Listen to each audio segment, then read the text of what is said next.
Salam, hər vaxtınız xeyir olsun. Videoya keçməzdən öncə sizlərdən xahişim, əgər kanala hələ də abunə deyilsinizsə, abunə olmağı, videonu bəyənməyi, fikirlərinizi şərhlər bölməsində yazmağı unutmayın. Bugün sizlərlə çox asan, dadlı, həm də tez bir zamanda hazırlaya biləcəyiniz ən dadlı soba yeməyi hazırlayıram. İstifadə edəcəyim ərzaqlar toyuğun sinəti, yumurta, qaymaq, Holland pendiri, pomidor, ədviyyatlar duz, istiot, kəklik otu və bir diş sarımsaq. İlk öncə toyuğun sinətini 2 hissəyə ayırıb, çox da kiçik olmayacaq şəkildə doğrayırıq.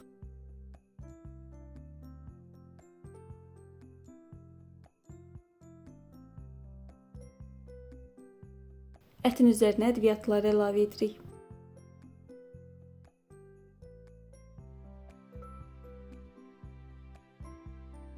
Sonda mən bir qədər, yəni bir xörək qaşığı bitki yağından da istifadə etdim. Sizlər istifadə etməyə də bilərsiniz.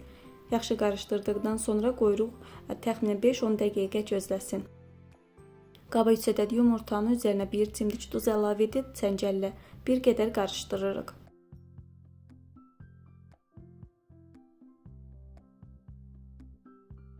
%150 qram qaymağı da əlavə edirik. Eyni qayda ilə çəngəllə bir qədər qarışdırdıq.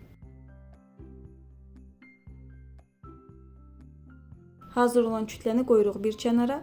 150 qram Holland pendirini sürtgəcin iri gözündən keçiririk. Pomidorda gördüyünüz qayda ilə doğrayırıq.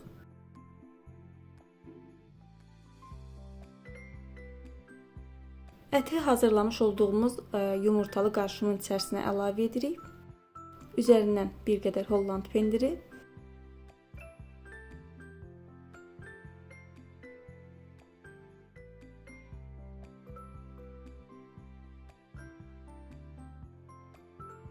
Hazır olduqdan sonra istiyə davamlı belə bir qabdan mən istifadə edirəm. Sizlər adi tavadan da istifadə edə bilərsiniz. Qaba əlavə edib üzərindən pomidorunu düzürəm.